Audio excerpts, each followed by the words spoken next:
I will use the following announcement to serve as Carroll Media Center's 5-second warning as I remind everyone to silence their devices. This meeting is being streamed live to the Carroll Media Center's YouTube channel as well as the town's Facebook. Good evening and welcome to the Town of Sykesville's Mayor and Town Council meeting today and this evening and all day. It has been Monday, February 23rd, 2026. The meeting is called to order at 7 p.m. on the dot. We begin our meeting with the Pledge of Allegiance and follow that with a brief moment of silence, please. I pledge allegiance to the flag of the United States of America and to the republic for which it stands, one nation, under God, indivisible, with liberty and justice for all. That brief moment of silence, please.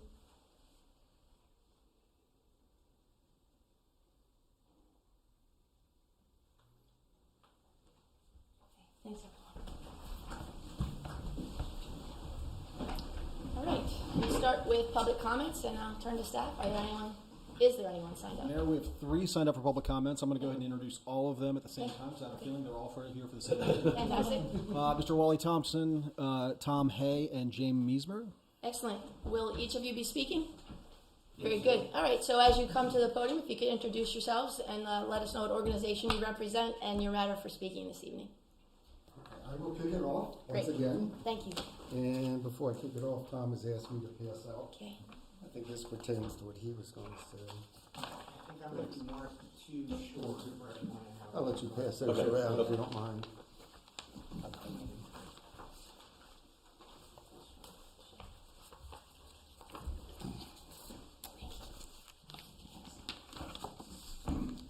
Is there Thank you. Okay, basically, I am Wally Thompson with S&P Railway. The last time I was here, you had a packed audience. It was crowded. Yes. And you said to me it was because S&P was here. That's right. I spoke for 1 minute, and you see what happened. Well, they got what they needed. Oh, yeah, so that must have been it. That's all. Okay, my main purpose for being here tonight is to give you an overview of just what S&P Railway is, because I think some of you don't know, some members have changed. I know you used to have a member that of your council who was S&P member, Al Grasnick. Yep. And I don't think everybody's been through. I know Joe has seen our facility. I think Chief Spalding went through. You're all welcome. We look forward to having you. We are open the first Sunday of every month, except for July. And then we do open for other special occasions that tie in with things that the town is doing or Main Street is doing. Mm-hmm. We do find that most things that we open for, we try to have it where it's more for the families, because we see most people coming in are family and kids and things of that nature. Speaking of kids, we have, a lot of people bring their children and they kind of go through a phase where they like to see trains and things of that nature. Some of them, kind of go by the wayside and others stick around. We do have a member who started to come, I think, with around 8 years of age with his father. He's now in his late 20s. He's been past president of our organization. Have another fellow that came to us. His mother brought him to the show up in Westminster. There's a big train show there.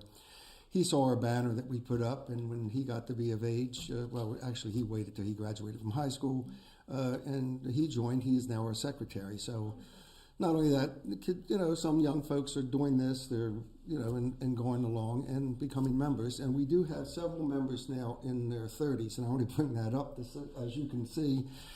Some of us are not particularly young, and so, but we do think we have a continuity going on, there, so that we should be there for a long time, we hope. I am here with Tom Hay, our Vice President, Jim Messimer, our President, then they're going to speak. And I would just speak very, very briefly. I think I've already thanked you last week, but thank you again for the sidewalk and for that. What we do, we in Carroll County, we are one of, to my knowledge, only 3 towns that have any form of trains running. And we're the only ones. We run 5 scales, different size trains. The other 2 places, I think Western Maryland Railroad Museum and Union Bridge, and I think Mount Airy has something. But we are open, at least once a month, except for one, and we have multiple scales, which is fairly unusual, in this area. along with that, just so that you know that, we do feel like we do have some value and add something to the town. This is the January copy of Classic Toy Trends, Great Train Layouts. And we were mentioned in there in Maryland as a place to see. Wonderful. One of two. The only other one is the Roundhouse Museum in Hagerstown. So, we think we have a fairly decent layout display. And as Tom was mentioned, we do have quite a few people come to see it. About the only other thing that I have, I told you I'd keep it quick, in trying to promote ourselves and hopefully promote the town. I don't know whether you've noticed, but in the library up in Eldersburg, there's a display case. It's up by the magazines and the newspapers and all that. We have that reserved for November. You have to reserve this about a year and a half. We have it in November, so we will be putting a display in there along with our schedules, so people will know. And so that's something we're trying to do to promote ourselves and hopefully, promote the town of Sykesville. And I think with no further ado, I will introduce Jim Messerman. Thank you, Wally. Thank you. Well, I want to really thank you all for having us today. My name is James Meismer, and I'm a member of the S&P Railway, and I've lived in this town now for 46 years. Don't plan on moving either. Okay, just to let you know, operation of metrics, we had last year, between 2024 and 25, we had 2,983 visitors. Our donations was $1,269.50, which is down 23% from the year before. The members' dues were $775. That was up 63%, so we gained some members. And we had about 16 open houses or more, because it depends on what is coming around and what holiday it is. Recent grants, we haven't had any lately. We are hoping to get some. And we thank you for the grant last year. For sure. And with that, I will let Tom Hay, Vice President, take over. Thank you, Jim. Hi, I'm Tom Hay. I'm Vice President of the Railroad Club. And we've handed out this paper to you. Down at the bottom highlights some of the projects we've been working on the last year or so. I'll let you read through that, and if you have any questions about any of those, I can answer those. But notably, we did receive some funding from another hobby group, private nonprofit, and we repainted the Pullman roof. I guess it was finished in when? October? Yeah. So that's all I have, unless you have any questions.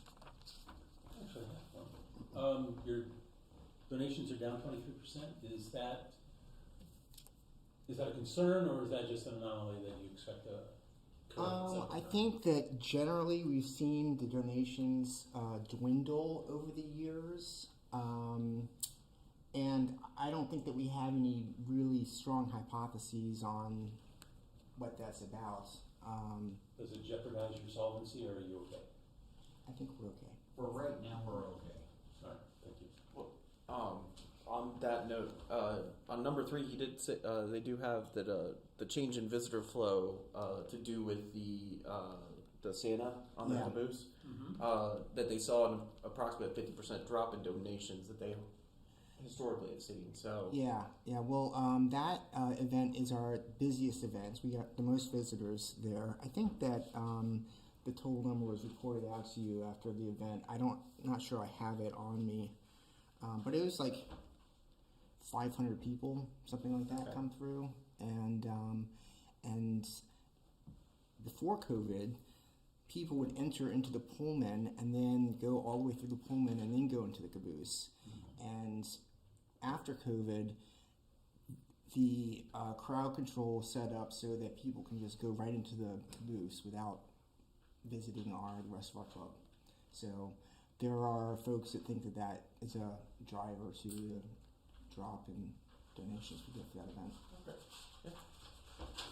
Is that something that you would be interested in reverting back to? Yes. Besides COVID, was there another reason why? Just convenience. It's not a ADA accessible route. Okay. Neither is the caboose. Right, but get into it is. Oh, okay. Yeah, so something we can talk about. Didn't we, when we had that issue before with the ADA accessible, wasn't there a setup outside as well, sort of a video that allowed people who couldn't get in, they could see what was going on inside? I thought I swear there was something along those lines. Nothing since I've Okay. been here. I don't know if it was prior. The schoolhouse had something like that, Maybe that was it. but maybe we can have the staff look into that. So I mean, it would all can see it. right. It would require you all creating a video or a live feed of the display for those that can't enter, or if we continue with the same flow from the convenience perspective because of the number of kiddos and the time in which it takes for the number of kiddos to go through. The only way we are having that we can get those many kids to see Santa is to do it the way we're doing it. But if it's affecting your donations, if you think that maybe a compromise would be running a stream of the display inside in operation that evening, and maybe even having someone out there to answer questions and ask for donations or be a collector site, that might be a bonus. I don't know. I'm always the one sitting out there, people in, Yeah. because I'm a caller. Yeah. Yeah. You just need to include asking for money more in your talking. That's all, Wally. Any other questions for our S&P? All right. Thank you all three. I appreciate you. Thank you. Sure.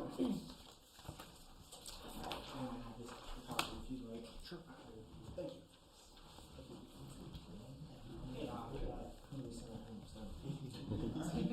Thank you. Thank you guys. Thank you for coming, and thank you for your comments. Okay, well, that brings us to our swearing in of our new police officer, Officer Tina Antkowiak. I swore I wasn't going to stumble through that, Miss Tina. You had time to practice. I did practice, Chief. That's how horrible I feel right now. I also, Make sure it's right. yeah, it's right. It's Antkowiak. Antkowiak. I don't hit the T then. Antkowiak. See, it's even easier than I'm making it. All right, please come forward, Officer Antkowiak, and we will offer the oath here for you. Do you want to hold a copy? Okay, and I'll come out to meet you there. Okay. All right. I'm sorry, Mark. That was just my own moment. It wasn't your fault. I'm still experiencing poor body awareness as a teenager, so here we go. All right, you ready? All right. I, Tina M. Koviak, do swear that I will support the Constitution of the United States. You want to repeat after me? I don't mean, Yes, you can. I should have said that. I'm sorry. That's okay. Sometimes I do, sometimes I don't. Yes, ma'am. I, Tina Antkowiak, do swear that I will support the Constitution of the United States. And that I will bear faithful and true allegiance to the state of Maryland. And that I will bear faithful and true allegiance to the state of Maryland. And support the Constitution and laws thereof. And support the Constitution and laws thereof. And that I will, to the best of my skill and judgment, And that I will, to the best of my skill and judgment, diligently and faithfully, without partiality or prejudice, partiality and prejudice, execute the office of police officer execute the office of police officer according to the Constitution and laws of this state. according to the Constitution and laws of the state. That'll do it. Congratulations. Thank you. Officer, I will get a pen and we can sign this together. And then photo op. Yes, and then we can do that for sure. This is me. You're on the next line.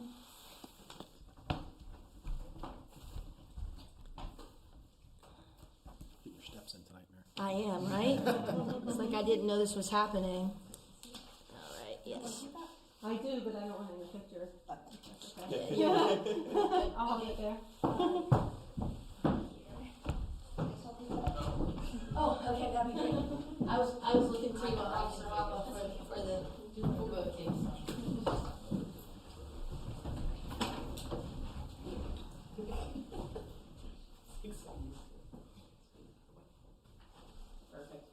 Chief, come on up.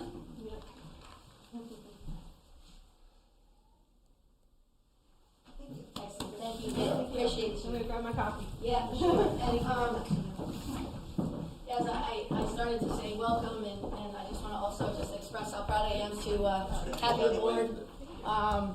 Been waiting for the scales to get a little more even in the male-female count, so this is great. Thank you. Congratulations, welcome. Welcome aboard. All right. Yeah, I mean, I should say welcome on behalf of the whole community, not just the council here. We're very excited to have you and for your commitment to protecting all of us and serving the community. Okay, that brings us to our first item on the agenda, which is the consent agenda, inclusive of the minutes from the February 9th, 2026 meeting. I presume everyone has reviewed. Were there any? No? Excellent. So without amendments, is there a motion to approve the minutes? I'll have a motion to approve the minutes of Thank- February 9th. Thank you, Councilman Smith, and thank you for the second. Councilman Dyer, all in favor, please say aye. Aye. Any opposed?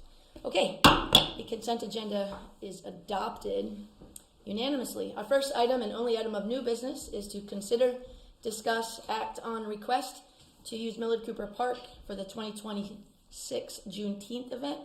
I'll turn it over to Joe for a brief summary. Yes, ma'am. Thank you, Mayor. So, as we do every year, the DSC submits all their upcoming events for approval to town staff. Town staff meets with the police department, public works, parks and rec, and administrative staff to review all of those requests. At those meetings, we usually do a debrief on kind of what we learned from previous years.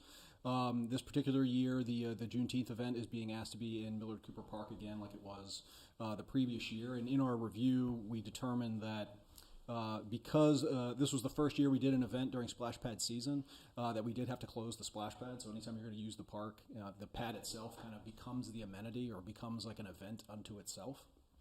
So again, if somebody wants to hold a separate event up there, you can't really have both of those things happening at the same time.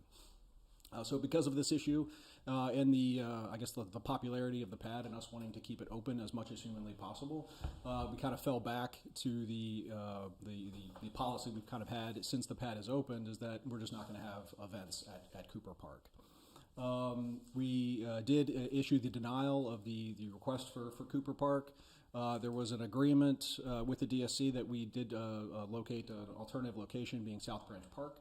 But after, I guess, initial review or additional review from the DSC, they asked us to reconsider, and that was basically the letter that was included in the council packets. So staff did review that letter. I think there are at least some benefits that we agree with some of the things that the DSC was pointing out in that letter. However, the operational challenges of the splash pad and closing it down for another event remain. So again, none of those things have changed in the reconsideration of that. So staff is actually looking to council to provide at least a little bit of direction to staff as to whether or not this policy that we've had, that no event should happen at Cooper Park between Memorial Day and Labor Day, which is the operational season for the splash pad, should in fact continue, and whatever advice that council may have on whether or not we continue that policy, or if there's something that we should do to reevaluate what's going on. Again, at least from a staff perspective, we do not recommend the use of Cooper Park for events, again, during that splash pad season, which is Memorial Day through Labor Day. Due to operational conflicts, reduced public access to the heavily used amenity, and associated safety and liability considerations should we have to have multiple events going on at the park. And again, we're considering the pad itself as an event. Should council determine that the park should be used, staff will obviously implement that decision accordingly.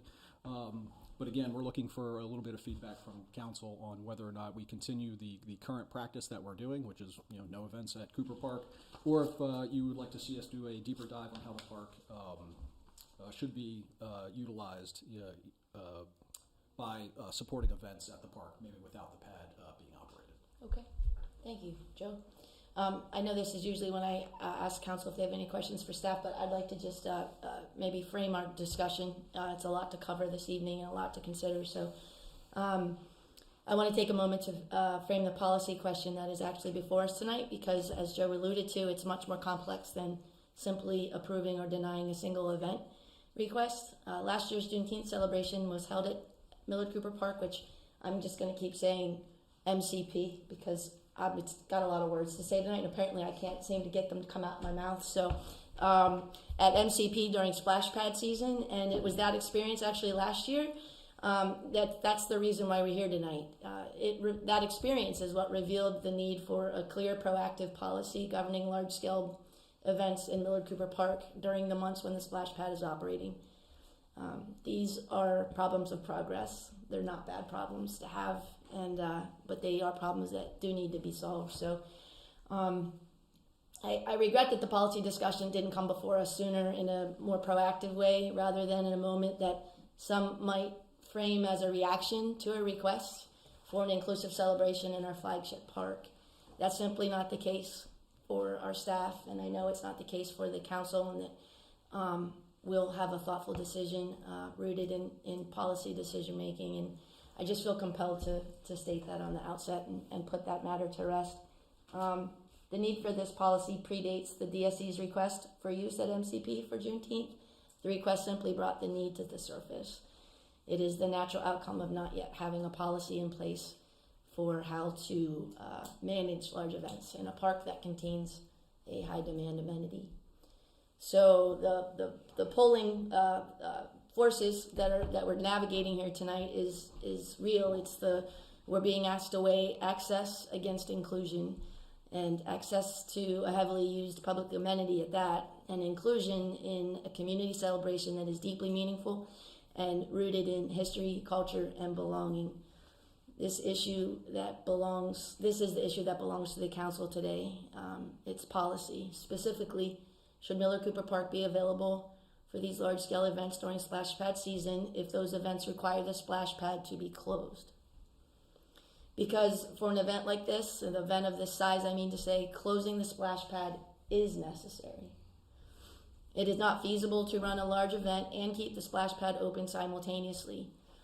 And if closing the splash pad is not explicitly part of the policy governing large-scale events in Millard Cooper Park, then reserving the park becomes a de facto way of reserving the splash pad for exclusive use, which is something that is certainly not the intent of that amenity. At the same time, I want to acknowledge that Juneteenth is not just any event. It's an inclusive, community-building celebration, and it is one with cultural and historical significance. And the Downtown Sykesville Connection has made a thoughtful case for why Millard Cooper Park is the most appropriate location for it. And I make that statement, it's probably the most important thing that I've said here this evening. So the question before us is not whether Juneteenth is worthy of being held at Millard Cooper Park, because it clearly is. The question is whether we can craft a policy that allows for this event and potentially others like it, while still protecting equitable access to the splash pad and avoiding unintended consequences. Our task tonight is to determine whether there is a path that honors both values, accessibility and inclusion, and to articulate that path clearly so that staff has guidance moving forward. With that framing, I will now open it up for questions for staff and hopefully a thoughtful discussion. Mark, do you have any questions for staff? No, I don't have any questions. I make the comment that Sure. as worthy this is a worthy thing to do, but we have more than one park. If we had one park, I would say we need to close it for Juneteenth celebration. But however, we have more than one, and we have several nice ones. I think we can accommodate both while taking, I guess what I'm worried about is we're going to bring Grandma and Grandpa over to the splash pad for Billy's birthday, and then, oh, it's closed. Because you know as well as I do, no matter how much we say, it's going to be closed, it's going to be closed, it's going to be closed, someone goes, I didn't hear. if we had one, again, if we had one park, we would want to close it, but we don't. We have multiples. I say find one just as good, and that way we would have access to what's important on the Juneteenth and what happens every other day. And lastly, as a former manager, I'll just make this comment: when staff gives me a recommendation, I would only overrule that if there was a huge reason to. We trust these people to look at things carefully and consider all aspects. They've made a recommendation. I'm willing to be convinced, but I don't see anything on the surface that says they're wrong, so I tend to support them. Okay, so your concerns are about getting the word out or publicity about a We closed... need to do a better job of that, which would be the problem. And I think, frankly, just saying, we have a lot of good, wonderful parks.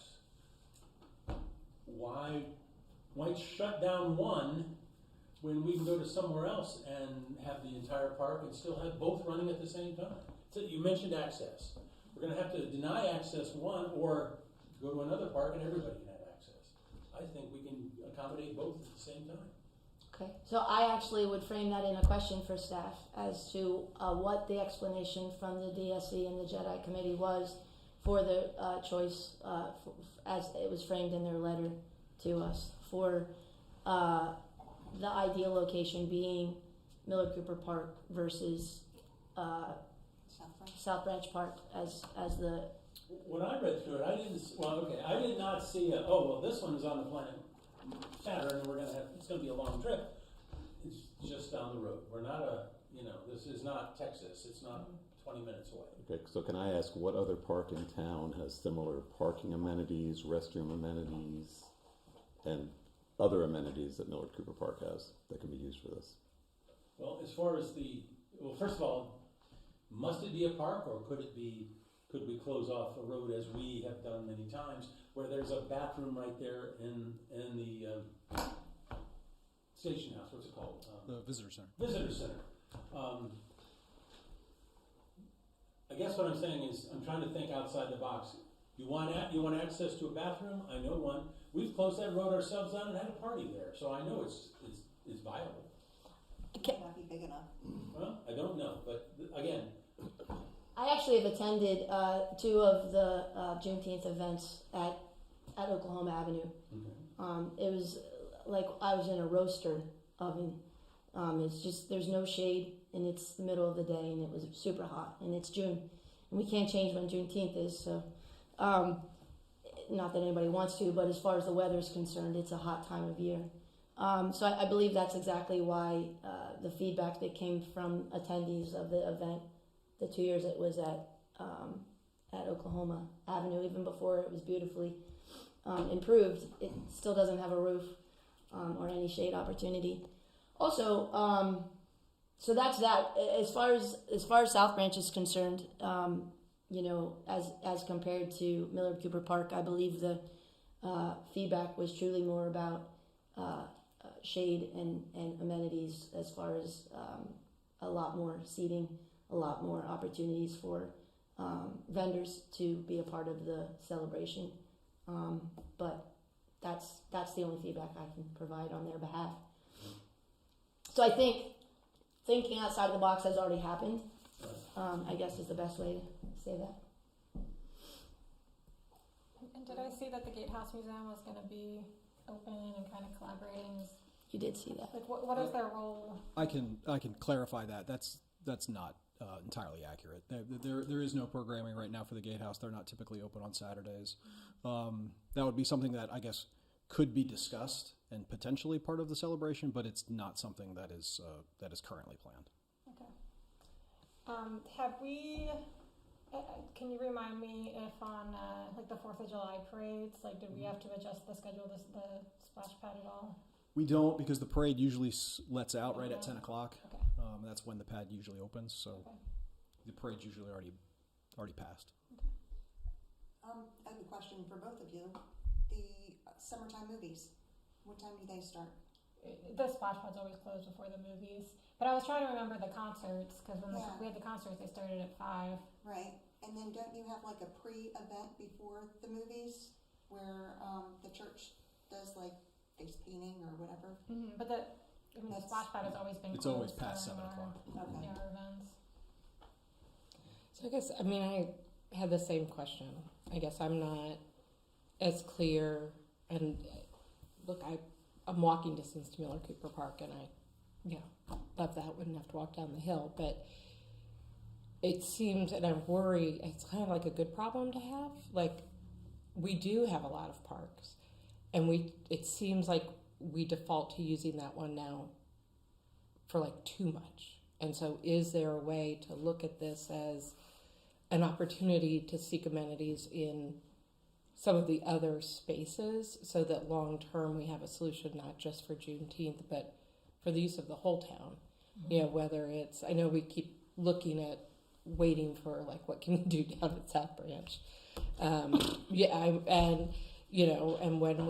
when the DSC does the concerts, I know, porta potties are brought in if we need those.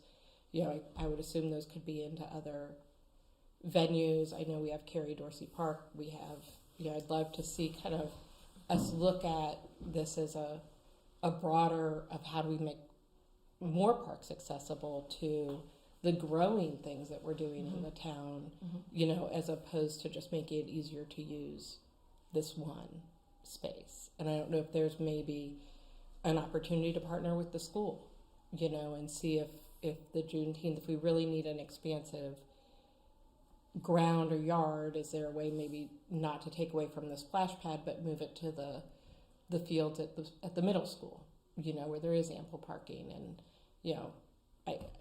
I guess I was expecting someone from DSC to be here to like have this conversation with us. And I don't know, I'd also be curious to hear from the families that use the splash pad of, kind of their perspective on us setting something up that would set up potentially multiple reasons during the summer to close something that is very popular and very well used and things like that. So I'd like to see it as an opportunity, kind of based, Mark, on what you're saying, of how do we look at all that we have and figure out how to utilize those in a more,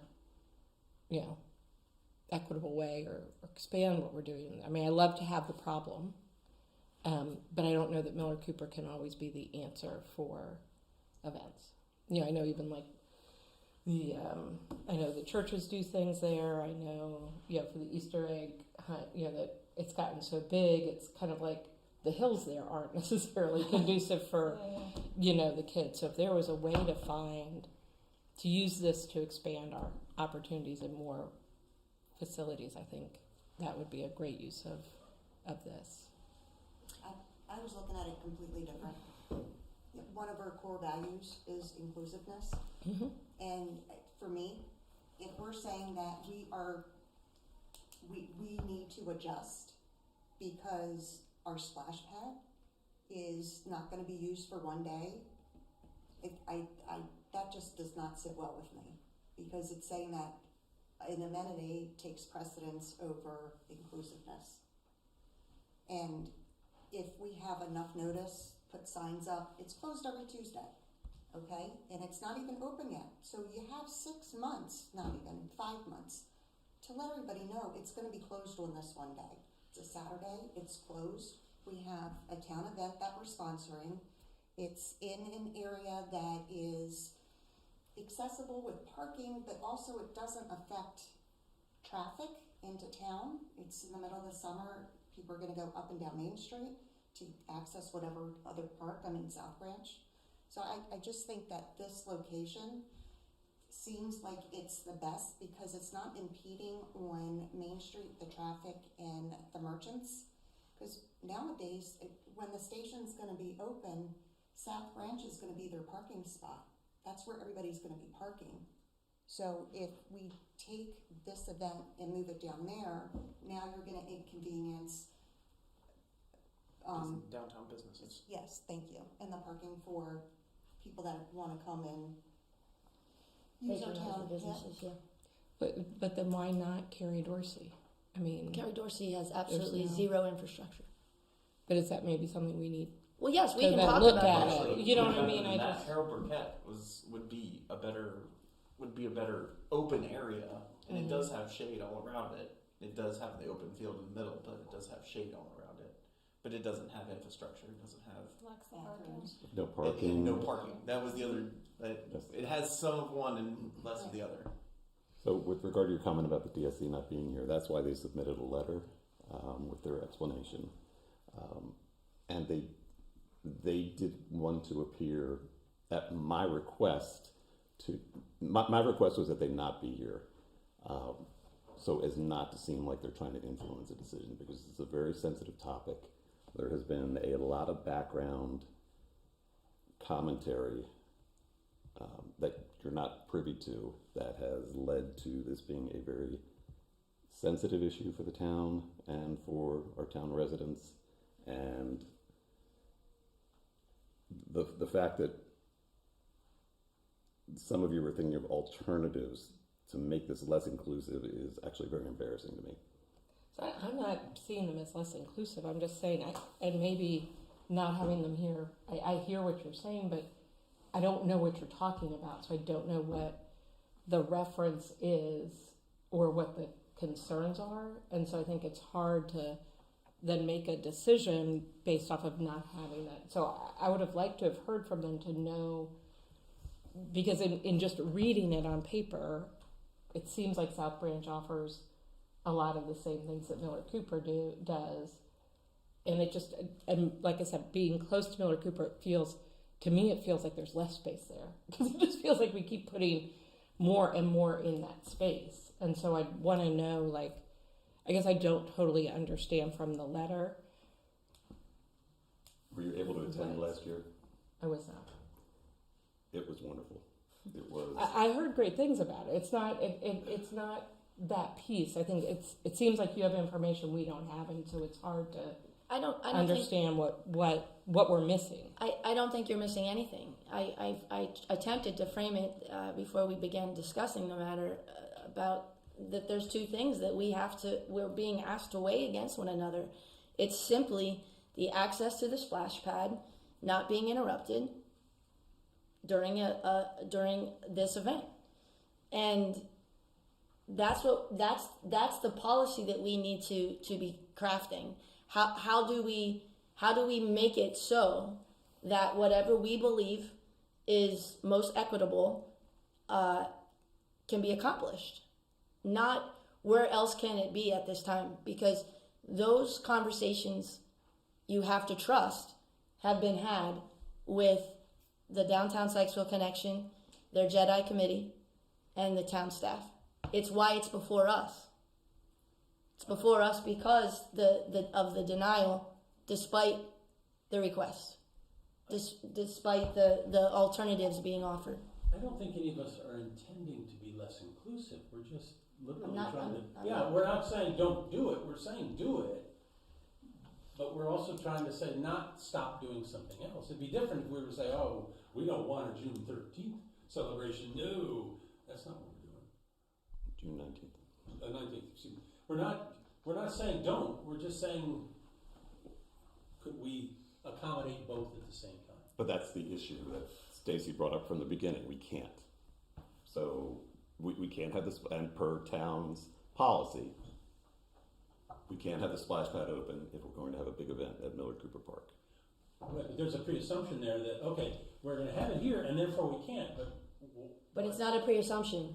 It is the ask. It is the request. It is the request. It is the permit that was submitted. Right, but it is not the only place in the world. No, it's not. But it was a thoughtful request. It wasn't one that randomly was selected. The park. I never thought so. Yes. Well, right, but the conversation that's ensuing is kind of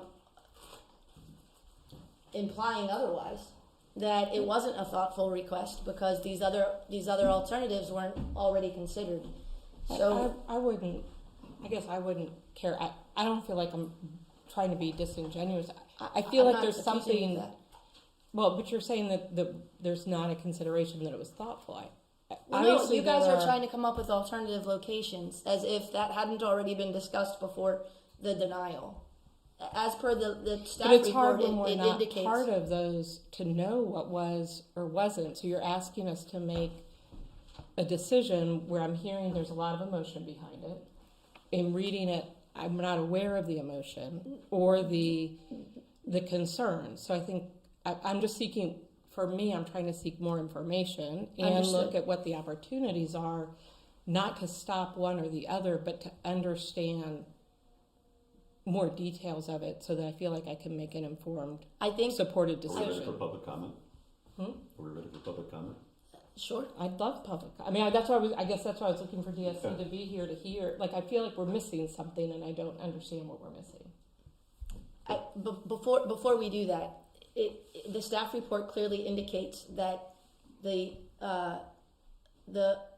South Branch Park was approved. Right. Okay, and then subsequent to that, the request reverted back to the original request, which was Millard Cooper Park. Right. Okay, so the fact that the request is for Millard Cooper Park, that in and of itself is what we're discussing right now. We're not discussing the request, we're discussing the location, because that is the event space that is the permit was denied for. And it was denied based in existing policy that the staff used to make that decision, and because the permit submitter, the DSC, is challenging that denial in this fashion, it has been elevated to the level of the policymakers. There is no need for this to be aware of any and all emotion or in fact, it's a pretty pragmatic decision based in our values, not in who's upset about the denial. Like, we need to create a policy. So my responses were, because Councilman Keenan was saying there's a lot of other stuff going on, that there's been stuff received. I don't know what that is. So that was when we talked about emotion. That's what I'm referencing. And so I feel like I want to be as helpful and supportive to everybody, but it feels like I have a piece of information that I feel like I don't have. No, but it's as straightforward as this. The current policy indicates that in order to have a large-scale event at Millard Cooper Park, the splash pad must be closed. Can we agree on that being the case? Is that a direct policy of the town? Yeah, I'll say it's not necessarily that. The policy has always been you're not supposed to have events at Millard Cooper Park. We did it last year because, again, we had never really tested that policy, so we wanted to see how it was going to work. And again, the feedback we got was that anytime you close the splash pad, it's negative on staff. We get phone calls, we get the online comments, we get all that. So is there a way that we can accommodate both the operation of the splash pad and an event somewhere else, was the hope. That's not been, at least the feedback we've gotten from the DSC. It's like, they want to keep it at Cooper Park, which again is fine, but again, that's why we've elevated it to council, is because how we've been wanting to operate Cooper Park and the splash pad, there's at least some conflicts. So it's, council, how do you want us to handle this? Do you want us to open it up so that we can start using Cooper Park for events between Memorial Day and Labor Day during splash pad season? Because if we do, then it would at the very least be staff's recommendation that you don't allow the splash pad to be used during those events, because it just creates way too much chaos and confusion. So again, that's really the question. Do we want to start opening Cooper Park up for potential events during that time frame? Going back to Councilman Smith's question, is that a town policy? Because I don't remember voting on that. It's never come before council before. Okay. That's been something we've done since the splash pad opened, that anytime anybody would actually request to utilize Cooper Park, we would always say no. What kind of requests have been made? Do you recall? I mean, there's been lots of requests from, for anything from church groups to community organizations that have asked to be able to rent the park so that they could get access to the splash pad. But again, at the end of the day, we would always just say no, because we didn't want the splash pad to be used or we didn't want renting Cooper Park to be able to use, to be able to get access to the splash pad. Otherwise, people have been able to rent during the summer the little Pavilions are fine. pavilions. Yeah. I was calling cabanas, but pavilions for birthday parties and No things Mexico, like they're that. not Yeah. cabanas. My question was really based on the policy of the entire park. Like, I don't think there's a policy sitting anywhere where you can rent an entire park or reserve an entire park for the town. Well, it's the special event. It's a special, okay. Yeah, I mean, again, that's So it falls under a different, right. okay. Yeah, so if you want to rent a pavilion, yeah, usually I think there's a number of people limit. I don't want to say it's like 50 or so people. Yeah. If it's you want to rent the entire park, you have to fill out a special event permit and then go through that approval process. Okay. What you're saying is that it's town policy that an organization can't rent the park out, especially Miller Cooper Park, because essentially they would be renting the park in order to utilize sole inclusiveness of the splash pad. Correct. Well, because I was going to say this would be a town-sponsored event. Would that be excluded from that policy?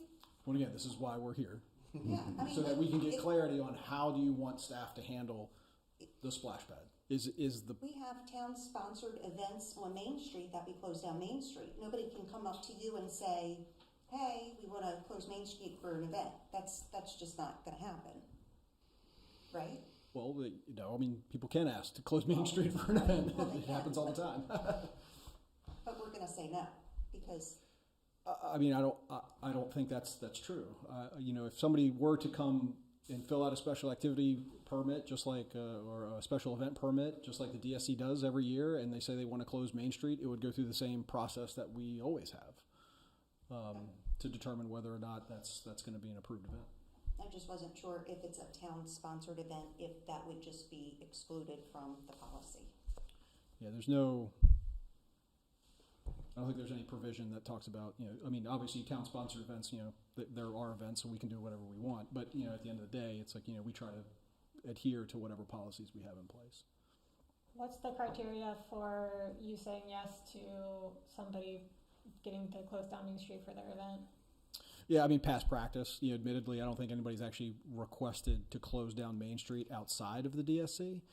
There have been people that have requested to close down, side streets, Oklahoma. That's obviously the popular one, and we try to accommodate that when we can.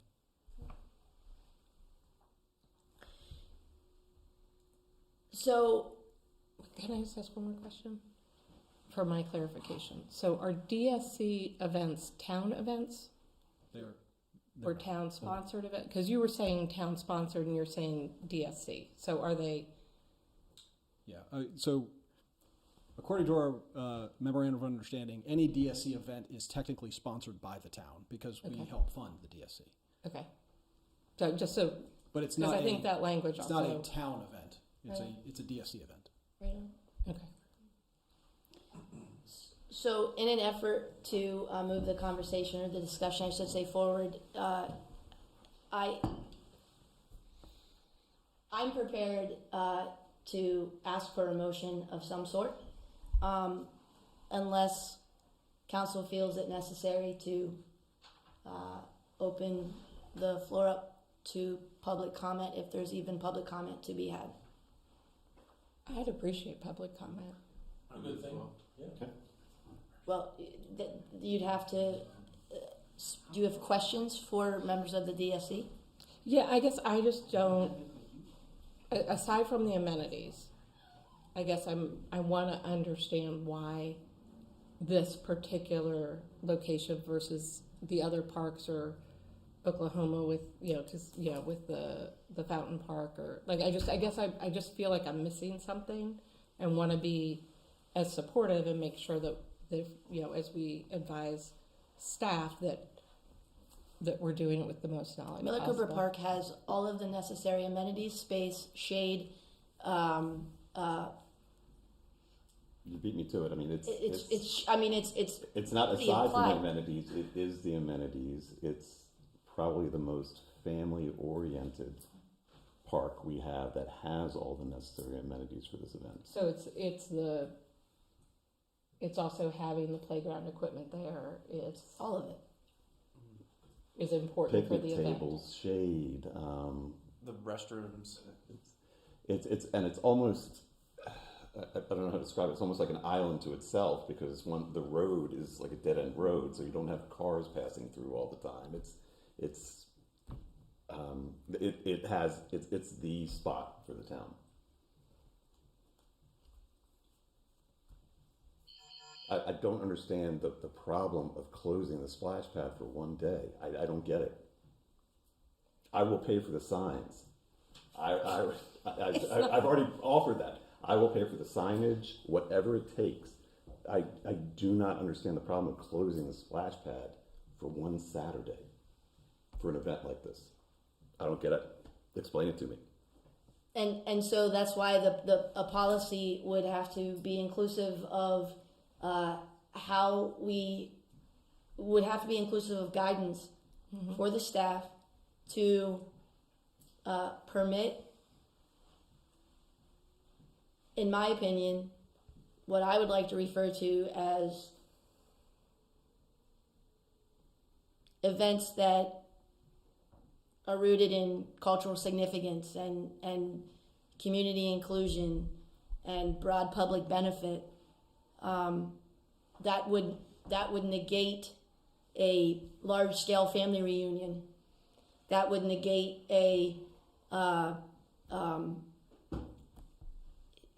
if we at least give guidance as to what types of events are open to or would qualify for or meet the litmus test for a large-scale event between Memorial Day and Labor Day, which is the only time we are having this conflict. Right.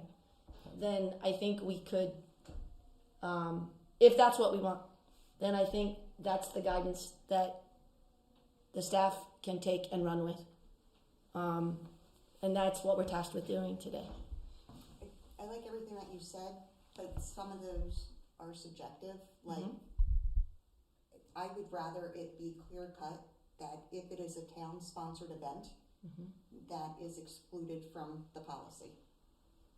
The existing policy. The existing policy. And then we're classifying DSC as a town-sponsored. So I think we just need to be clear because they're a nonprofit that's not the town, like the difference between a town-run event, a town-sponsored. I mean, I like that language. I'll turn to Joe and ask, is that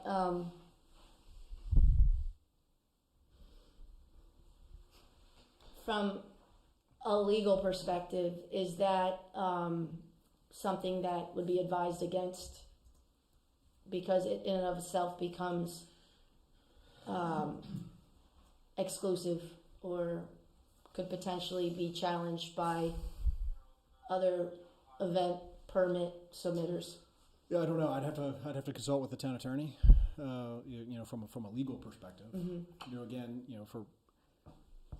from my perspective, that might not be quite narrow enough because, well, then what if more events get requested for Cooper Park? And again, that's always been the concern, is that it just starts getting utilized more and more and more, and you close the splash pad more and more. Right, which is a valid concern. Yeah.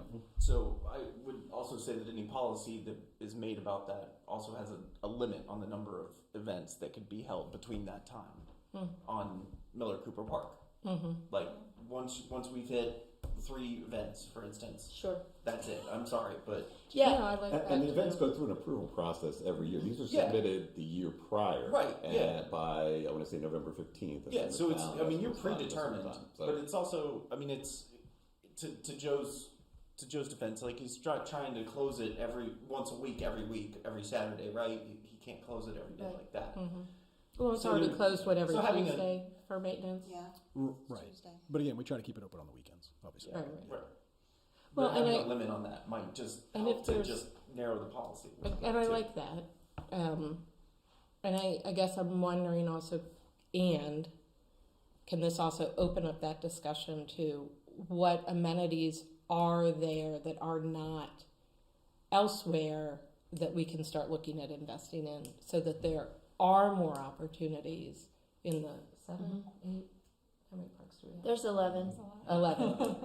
right? So that it doesn't end with this conversation, but this, because to me this identifies the need of, hey, we've got some really cool things going on, and we need more space for our families to really enjoy that. And I just living next to Miller Cooper, it just feels like the open space there is getting smaller and smaller for events like this, you know, and I'd like us to have a space that can really accommodate the parking pieces, the amenities, the shade, Well, Miller Cooper is also the most historical park in the town. It's like the original park, if you will. It precedes the development at Hawk Ridge and Shannon Run and all of that.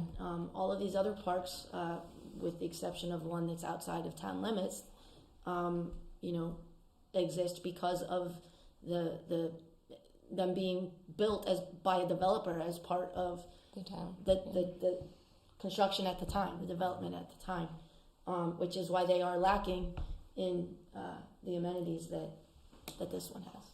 It's possible this event may continue to grow every year and outgrow Miller Cooper Park Right. to the point where, okay, Joe, now we need to shut down Main Street. I guess I don't know why we're not just doing that. Because if it's a big event, it's getting there. and it's, you know, I did hear wonderful things about it, and I guess I don't understand why we're not having that conversation. Because of the park setting, honestly, it lends itself more to the family gathering aspect of it versus Main Street or Oklahoma. Yeah, it's less commercial. The Juneteenth is, by definition, and historically been a very community-oriented, family-style gathering, intimate gathering that where everyone's welcome to celebrate. But you know, I just don't think it's a commercial setting type situation that anybody really considers to be a Juneteenth thing. So it will be held on the 20th this year, not the 13th. 19. Well, the 19th is a Friday. I thought it was going to be held on the 20th. Is what we're talking about. Yeah, Juneteenth is the 19th. Right. So the But the 13th celebration is is the Saturday Right, before. but the Saturday is when the Yes. Correct. When the celebration is. right. That's what I'm getting at. That would be the 20th. I'm gonna make a motion, and you guys can second it or tell me I'm full of it. Okay? All right. I move that the council approve the Downtown Sykesville Connections request to use Millard Cooper Park for the 2026 Juneteenth celebration, and that the council establish a policy permitting the use of Millard Cooper Park for large-scale events during splash pad season when those events meet defined criteria, and we can let staff work on what that criteria definition looks like, if you agree. Defined criteria of cultural significance, community inclusion, and broad public benefit, with the operational requirement that the splash pad is closed on the day of the event. So moved. Second. Okay? So let's talk about that. Who wants to talk about that? So yeah, I mean, I think because it gives us, we can get it done this year, but have time, not today, to kind of put the thoughtful policy together that meets the legal criteria, that might have a limit, that can identify, is it easy enough just to say town sponsored? Right on.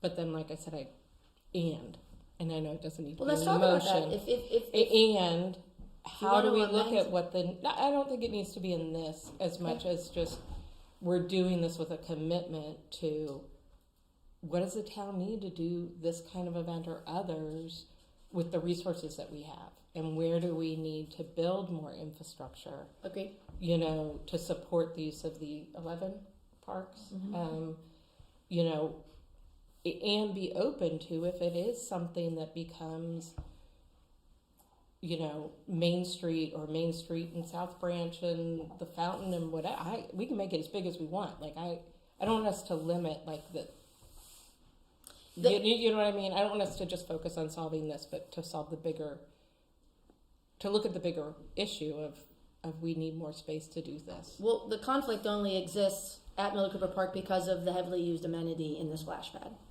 So that's why that is the crux. Yeah. Would we like to have more parks with more infrastructure? We'd have to ask the public. What are we missing in those areas? we can talk about that. So duly noted. Yeah, I think that's, so I'm comfortable. I'd like to get, not a poll, like, when people are complaining that the splash pad is closed, are they town residents or are they outside of town? Oh, it's always a mix, yeah. So it's 50-50? Well, yeah, I don't know the percentages, but there's always some town residents, there's always some people from out of town. Okay, all right. I'd be willing to come in on that Monday and help screen calls. By the way, I'd like to see you actually start collecting percentages. If I'm wrong and it's, someone from Hagerstown, oh, that's nice. Right. But if it is grandma from Hagerstown and, someone from Central Avenue whose little Billy's crying, well, then we got a problem. Yeah, I think, and Joe acknowledged this on the outset here of our conversation that, and we talked about this at strategic planning. There is always room for improvement in public information sharing and communication. But the fact of the matter is, I think we specifically used social media last year, and not everybody uses social media. Not everybody follows Sykesville Parks and Rec. Not everybody, especially when they don't live in Sykesville, by the way. Well, I was going to say, right. I mean, the splash pad has become also used to this point, right? A lot of... It's regional. Yeah. It is, it's regional. Right. And so we're never going to notify everybody. And by the way, they're welcome to join the Juneteenth event if they show up in the splash pad post, because I believe that's what they did last year. Yeah, right. That was in the letter from the DSC saying that they just joined. Yeah. People just joined the celebration instead of. Yeah. We have a motion on the table? Yes, we do. We're still I just debating. want to just ask one more thing. So, a lot of people will pull up Google and directions to the splash pad because they're out of town. Could we get the splash pad on, since we have the map, the Miller Cooper Park is attached to the town website. Right. Can we try to add the splash pad on Google Maps? The splash pad is on there. It is? Okay, so it's just not showing up and... It's listed as temporarily closed right now.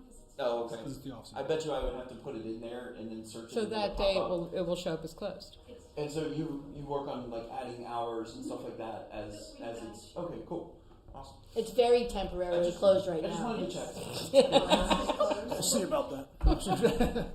And That's a good I will suggestion. arrange for as much signage as possible to be out there. As long as it's cloth and not coroplast, because I don't want that.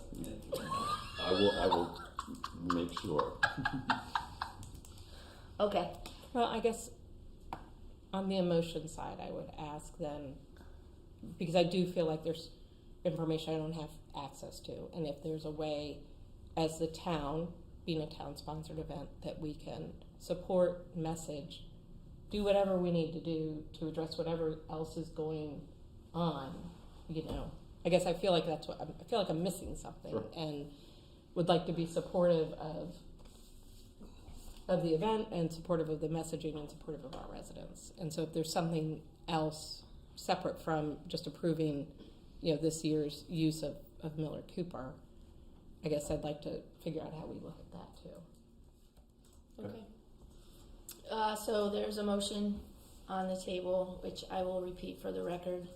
The motion is to approve the Downtown Sykesville Connections request to use Miller Cooper Park for the 2026 Juneteenth celebration, and that the council establish a policy permitting the use of Miller Cooper Park for large-scale events during splash pad season, when those events meet defined criteria of cultural significance, community inclusion, and broad public benefit, with the operational requirement that the splash pad be closed on the day of the event. And that would be in keeping with our, as you mentioned earlier, Core values. our core value of belonging. All in favor? Please say aye. Can you clarify that for the first time, that you said it as defined with what staff would determine? Sure. Yeah. Yeah, we'll bring something back to council. Yep. Thank you. Yeah. Very good. Okay. Good clarification. All in favor, please say aye. Aye. Any opposed? Please say nay. Okay. Abstain. And why are you abstaining? I'm abstaining because even though this is a great idea, I feel supporting our staff is important, and therefore I don't wish to impede, but I can't. I I don't feel that I can turn our back on their thoughtful recommendation. So I'm not going to oppose, but I'm also not going to charge forward with you. I'll just smile as you go by and not argue. Very good. All right, thank you.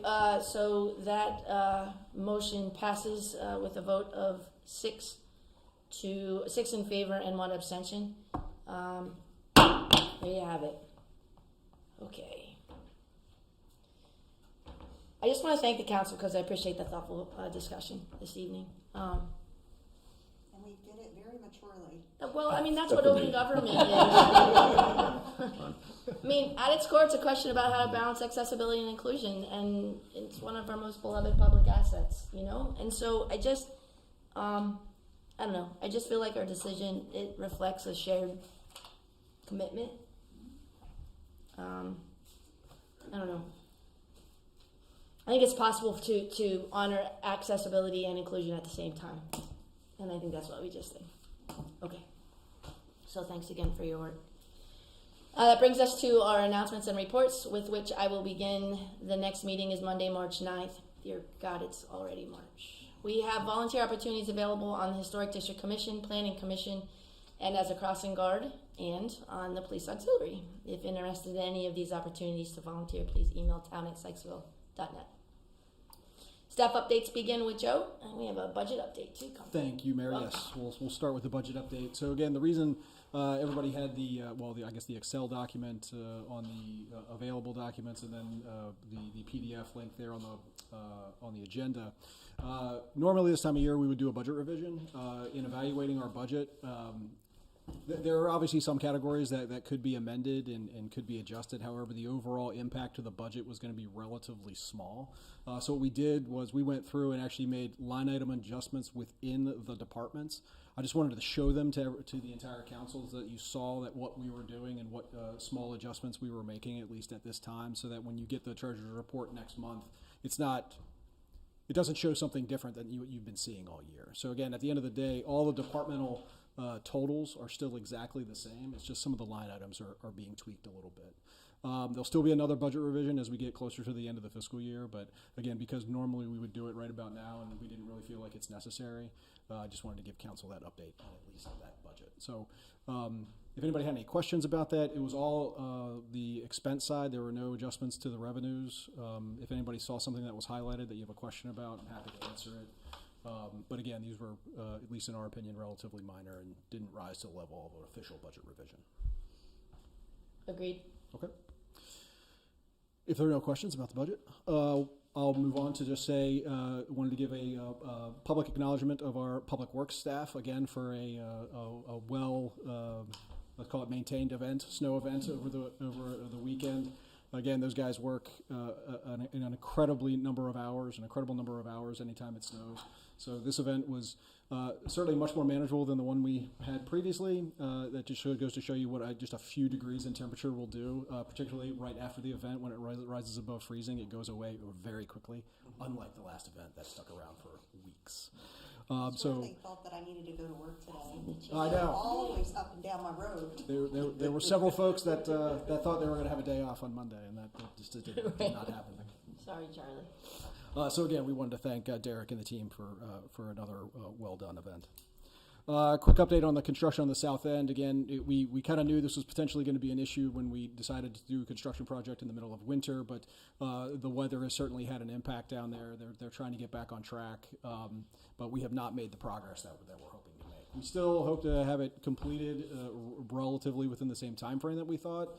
Again, we're just hoping it dries out a little bit so that they can actually get to work down there. It's like if something could go wrong down there, it would. It's like no one could have anticipated a force main break in the middle of this too. That didn't help. We actually discovered a sewer line as well that was unaccounted for prior to us digging up a little bit down there. So again, we're hoping these are just a few hiccups here in the beginning, and then that we can get back rolling once the dry out helps. Yeah. Issue with the other sewer line, or did you just discover it? Well, we discovered it. It was not actually connected to anything. So Nice to have a spare. We had to correct that, and then that opened up. I don't want to say Pandora's box, but there's a few other things that we had to look at. As far as grit separators or grease traps, things like that, just to make sure that it's being connected in a way that's compliant. Well, for the public's edification, it wasn't attached to a toilet at one end. It was a floor drain. So it turns out. Oh, don't. No. Yeah, we'll just leave it at that. Okay. So it was for the kitchen. Right on. It was for the kitchen. Yeah. Exactly. Yeah. Again, there's been lots of hiccups. Let's just put it that way. So yeah, we're hoping we've discovered all of them by now. Okay. Just to let council know, I am still working on the strategic plan write-up from a few weeks ago. I hope to have that ready and be able to present at our next council meeting. And actually, that's it. The only other thing I have will be for a closed session. Thank you. All right, that brings us to our public safety report. Is there a Chief Spalding in the room? Present. Thank you. Please join us. Evening, everyone. Evening. It's nice to see I have plenty of support here tonight. And plenty of backup. So I'm just wondering if you have too many police on duty right now. they're monitoring the radio. I know. Thank you all for being here. Appreciate it. So as you can see, a relatively short public safety report covering February 2nd to 15th, about 2 weeks, 400 total events. Really nothing of any major significance there. During the same time frame, we had 9 incident reports, which I'd be more than happy to answer any questions you may have regarding. Chief, I do. Yes, ma'am. It's on 00024. Was Yep. that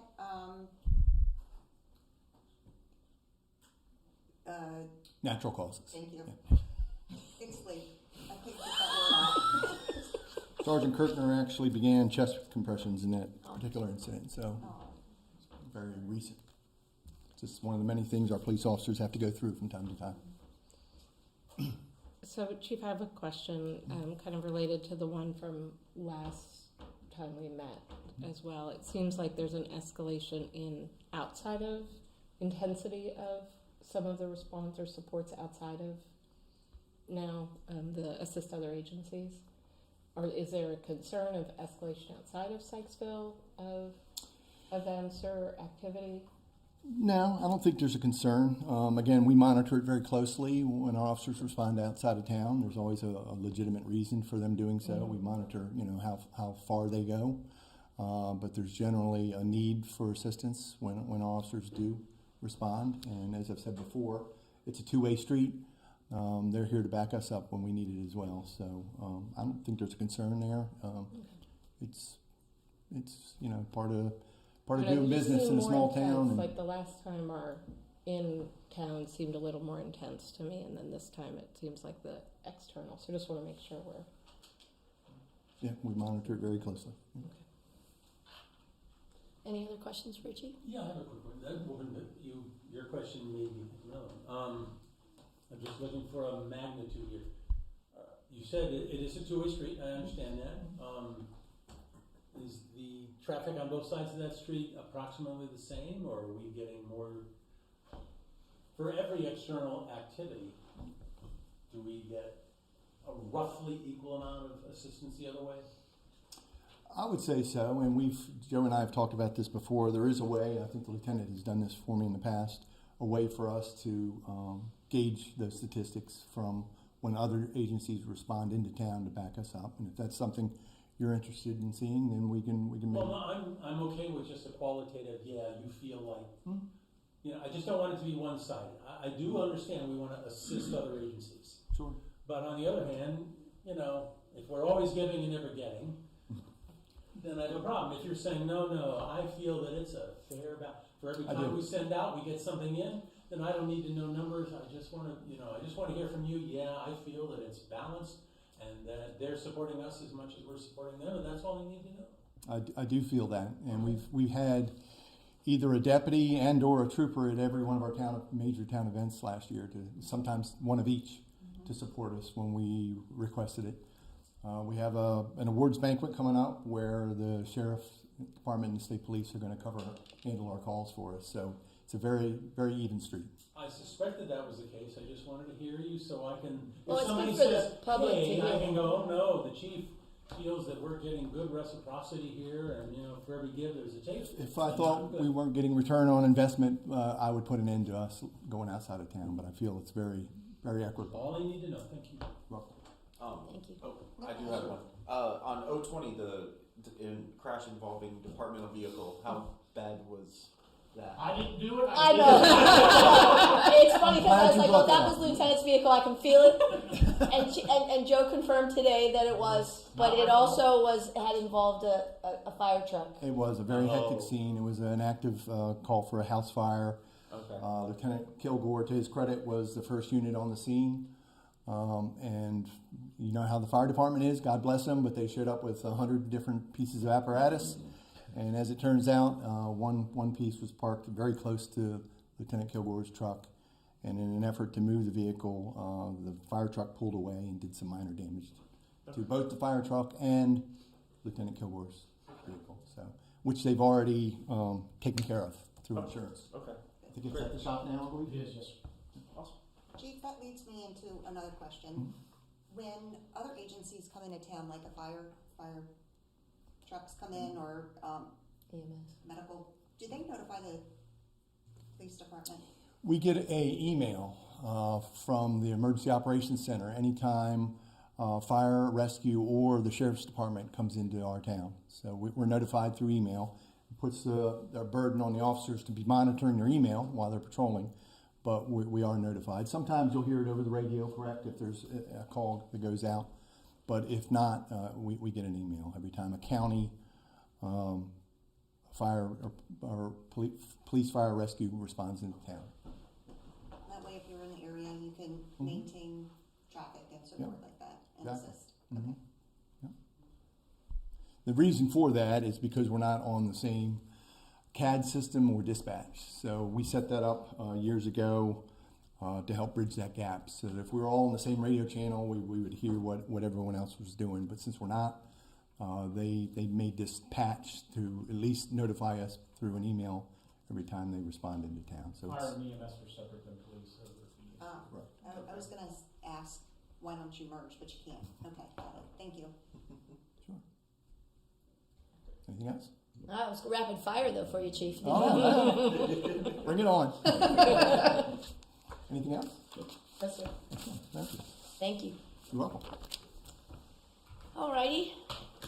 That brings me to council/commission liaison updates, if there are any. I'm just gonna throw that up in the air and see where it lands. I always have one. All right. So the February Spark meeting is this Thursday, February 26th, starting at 7 p.m. And then also mark your calendars for Saturday, March 7th for a new community event called Kites in Flight. So the event is at Burkett Park from 1 to 4 p.m. Activities include kite flying, paper airplane contests, and a chance to meet local aviation hobbyists. And with more infrastructure, they wouldn't be able to do that there. Just saying. Thank you. DSC, just briefly, we're preparing for our upcoming retreat and strategic planning session on March 7th. Check your email because there is a strategic planning interview that was sent to your email. I'm going to have it resent because so far Brandon's the only one who responded. Oh, the survey. To that. Thank you very much. So I have pinned it to the top of my inbox. Is that worth any points? So I'd appreciate that. I will do it. I will do it. So it's not anonymous, is what you're saying? Oh. Brandon did it, so obviously not. Exactly. Thank you, Brandon, for being the guinea pig. Appreciate you. And the Cocoa Crawl takes place this Saturday from 12 to 4. This is a downtown business group event that the DSC supports through promotional outreach and ticketing services. Tickets are available on the website under shopping events and on the Facebook event page. Thank you. That's it. Anyone else? HDC has not met for a while. We'll be meeting this week on Wednesday and looking at demolition. Partial demolition of building on Springfield. Is that the A or B suite? It's the area behind the band shop. Behind the band shop. Behind the band shop. For more parking. Figures. I mean, what else would it be for? Is it connected or is it an outbuilding? No, it's connected. If you can picture it when it was done right, you had to go up steps to their back, very back furthest part. Is it like their warehouse space or something? I don't know. By the time I moved here, it all looked like a warehouse, but it wasn't the showroom. Right. It was right. further It's back. behind the. Yeah. So you can't even in looking at the picture, you can't even see it from Main Street. Right now, I think it's a driving range for the owners. An indoor granite range. It was warehouse. Yeah. It was the warehouse portion. Yeah, that's what I figured. So I just want to thank, we're going to have a closed session, right? We're going to be talking about what happened, but I do want to say, it warms my heart to see people who serve on the Board of Zoning Appeal as the silent partner, the listener, if you will. These people give up their time, they're thoughtful. This is hard work. It's an unpaid position, and we as a town owe them a debt of thanks to the hard work and dedication they show. And patience. And patience, and yes, and patience. God bless them, everyone. And we'll be talking about what happened in closed session, but I just want to thank, all of our volunteers, and some of them in many areas. We've got people in this town who make it what it is because they'll go out there and give their time and their efforts, and I just think we need to remind ourselves how lucky we are that they're serving us. Very grateful. Thank you for the comments. I have one announcement. Our Tree City USA application was officially approved for the third time in a row. So that marks the beginning of our third year of our designation. And for the edification of the public, the 2025 recognition season marks 50 years of Tree City USA program. And the letter from the Arbor Day, the Arbor Day Foundation indicates that they're very proud to have us part of their forestry efforts. And so am I. And by the way, the town of Sykesville has planted 15 trees in public spaces since the 3-year mark. All right, I'd like to plant 150 more in the next 3 years. Okay? All right, well played, Councilman. I will announce that we are going to have a closed session immediately following this open session when we will go into a 5-minute recess. The meeting is proposed to be closed pursuant to the general provisions article of the Annotated Code of Maryland, Section 3-305B, number 8, to consult with staff, consultants, or other individuals about pending or potential or actual litigation. I don't know. Pending litigation, Warfield lawsuits. Call for a 5-minute recess at this time. Let everybody clear the gallery, and before you do, thanks for joining us, and welcome again to Officer Antoviak. Koviak. No T. I'm testing you guys. It's easy. It's Ankoviak. It's so off the tongue. Anyway, welcome. Thank you, officer. For a 5-minute recess. Good deal. Second. Here we are.